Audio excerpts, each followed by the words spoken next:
कि महिलाएं जब तक आगे नहीं बढ़ेंगी, जब तक राजनीति में पूरी तरह से महिलाओं की भागीदारी नहीं होगी, तब तक जो समस्याओं से मेरी बहनें हर रोज लड़ती हैं, जिन संघर्षों का सामना करती हैं, जिन परिस्थितियों से निकलकर लड़कर आगे बढ़ती हैं, वे समस्याएं हम कभी दूर नहीं कर पाएंगे। तो ये कह सकता है कि एक तोहफा है, वोट चाहिए इसलिए दे रहे हैं, लेकिन ये बिल्कुल गलत बात है। ये तोहफा नहीं है, ये एक माध्यम है, एक जरिया है जिससे आप सशक्त बन सकती हैं।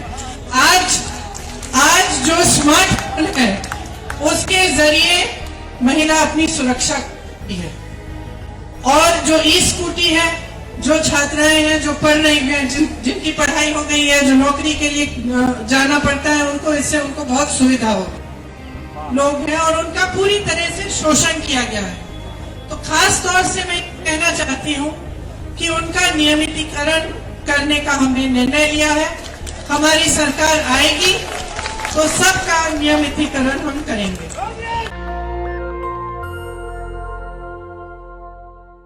कांग्रेस पार्टी की जो प्रतिज्ञाएं हैं उनके बारे में आपको यहाँ पे बताने के लिए आई हूँ, क्योंकि यहाँ से एक यात्रा शुरू हो रही है जो 10 दिन के लिए पूरे उत्तर प्रदेश में हमारे जितने भी नेतागण हैं वे 4 अलग यात्राएं निकालेंगे, जिसमें से 3 की शुरुआत आज है, एक यहाँ बाराबंकी से निकलेगी। तो उसका शुरुआत करने के लिए मैं यहाँ आई हूँ और आप सबको कहने के लिए कि हमारी कौन सी प्रतिज्ञाएं हैं। तो हमारी पहली प्रतिज्ञा, टिकटों में महिलाओं को 40% हिस्सेदारी, लड़कियों को, छात्राओं को स्मार्टफोन और स्कूटी। दूसरी प्रतिज्ञा, किसानों का पूरा कर्जा माफ होगा। तीसरी प्रतिज्ञा, 2500 में गेहूं धान, 400 पाएगा गन्ना किसान। चौथी प्रतिज्ञा, बिजली बिल सबका हाफ, कोरोना काल का बकाया साफ। पांचवी प्रतिज्ञा, दूर करेंगे कोरोना की आर्थिक मार, परिवार को देंगे 25,000। आखिरी प्रतिज्ञा, 20 लाख को सरकारी रोजगार। अब मैं थोड़ा सा इनके बारे में आपको समझाना भी चाहती हूँ। देखिए, जहां तक महिलाओं की हिस्सेदारी है, मैं पहले भी कह चुकी हूँ और बार बार ये कहूंगी कि महिलाएं जब तक आगे नहीं बढ़ेंगी, जब तक राजनीति में पूरी तरह से महिलाओं की भागीदारी नहीं होगी, तब तक जो समस्याओं से मेरी बहनें हर रोज लड़ती हैं, जिन संघर्षों का सामना करती हैं, जिन परिस्थितियों से निकलकर लड़कर आगे बढ़ती हैं, वे समस्याएं हम कभी दूर नहीं कर पाएंगे।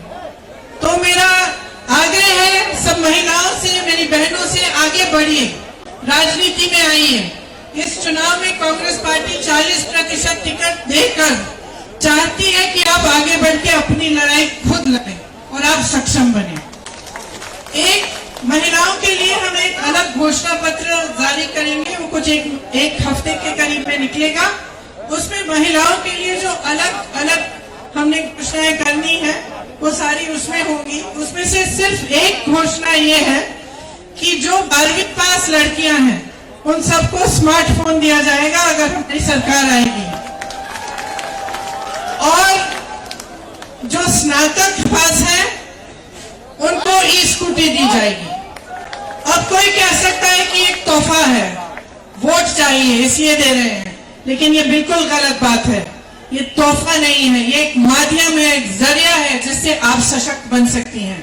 आज जो स्मार्टफोन है उसके जरिए महिला अपनी सुरक्षा करती है, और जो ई स्कूटी है, जो छात्राएं हैं जो पढ़ रही हैं, जिनकी पढ़ाई हो गई है, जो नौकरी के लिए जाना पड़ता है, उनको इससे उनको बहुत सुविधा होगी। तो ये एक पहली प्रतिज्ञा है, लेकिन जो महिलाओं के लिए बाकी प्रतिज्ञाएं हैं वो सब हमारे घोषणा पत्र में, जो हम एक हफ्ते में जारी करेंगे, उसमें होंगी। किसान आज बहुत ही त्रस्त है।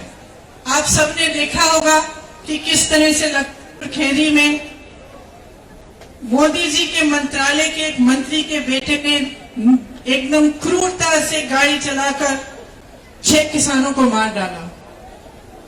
ये एक ऐसा हादसा है जिससे पूरे देश को समझ में आ रहा है कि इस सरकार ने किसानों को कितनी अहमियत दी है। जिसने किसानों को कुचला, उसको गिरफ्तार करने में इन्होंने कितनी देरी की, और आज तक उसका पिता जो उसको बचा रहा, वो आज तक मोदी जी के मंत्रालय में है, उसकी बर्खास्तगी नहीं की गई है। लेकिन ये तो एक मिसाल है। किसान जानते हैं कि कुछ सालों से कितनी समस्याओं से जूझ रहे हैं और उनकी सुनवाई सरकार में नहीं रही। इसीलिए किसानों के लिए हमने तय किया है कि आपके कर्जे माफ करेंगे। आप जानते हैं कि कांग्रेस पार्टी ने पहले 32,000 रुपए के कर्ज माफ किए थे, तो ये माफ करिए 72,000 करोड़ रुपए के कर्जे माफ किए थे। तो आप सब जिन समस्याओं से जूझ रहे हैं, आप जानते हैं। आपको धान का दाम मिलता, यूरिया महंगा हो गया है, खाद महंगी हो गई है, बिजली के बिल आपको भरने पड़ते हैं बड़े बड़े, और कमाई करना मुश्किल हो जाता है। आप कर्ज में डूब रहे हैं, इसीलिए हमने ये निर्णय लिया कि आपके कर्ज माफ किए जाएंगे। इसके साथ साथ जिस तरह से छत्तीसगढ़ में हमारी सरकार 2500 में धान खरीद रही है, उस तरह से हम यहाँ भी 2500 में गेहूं धान खरीदेंगे और 400 का गन्ना का आपको दाम मिलेगा।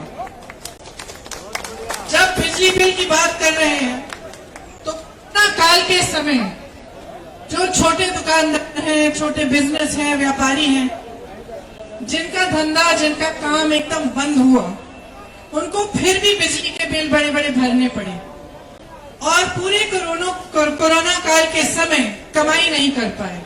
इसीलिए हमने ये निर्णय लिया है कि कोरोना काल के समय जो आपने बिजली के बिल भरे, उनको हम माफ कर देंगे। सबका बिजली बिल हाफ भी होगा। इसके साथ साथ कोरोना काल में जो गरीब परिवार थे, जिनकी बहुत आर्थिक मार हुई, जो कमा नहीं पा रहे थे, जो बाहर जा नहीं पा रहे थे अपनी रोजी रोटी कमाने के लिए, उनके लिए हमने निर्णय लिया है कि 25,000 रुपए उनको मिलेंगे। जो सरकारी रोजगार 20 लाख देना चाहते हैं, लेकिन इसमें मैं खास तौर से कहना चाहती हूँ कि पिछले 2 सालों में मैं बहुत संविदा कर्मियों से मिली, कॉन्ट्रैक्ट पे जो काम करते हैं उनसे मिली, और उन सब ने मुझे अपनी समस्याएं बताई। उसमें अध्यापिका भी हैं, टीचर्स हैं, स्वास्थ्य कर्मी भी हैं, अनेक काम करने वाले लोग हैं, और उनका पूरी तरह से शोषण किया गया है। तो खास तौर से मैं कहना चाहती हूँ कि उनका नियमितीकरण करने का हमने निर्णय लिया है। हमारी सरकार आएगी तो सबका नियमितीकरण हम करेंगे। तो ये हमारी मुख्य प्रतिज्ञाएं हैं। इस यात्रा द्वारा ये प्रतिज्ञाएं गांव-गांव तक पहुंचेंगी और जन जन तक हम बताएंगे, जन जन को बताएंगे कि हमने ये निर्णय क्यों लिए और किस तरह से इन निर्णयों को हम पूरा कर सकेंगे। तो आप सबकी इस यात्रा में भागीदारी के लिए आपका धन्यवाद। जय हिंद, जय किसान। नेशनल दस्तक की आपसे गुजारिश है कि अगर इसको बचाना चाहते हैं तो नेशनल दस्तक को सब्सक्राइब करने के लिए रेड कलर के सब्सक्राइब बटन को दबाएं, फिर बेल आइकन की घंटी दबाएं। नेशनल दस्तक को बचाने के लिए बहुत जरूरी है कि हर खबर को शेयर करें, लाइक करें, कमेंट जरूर करें।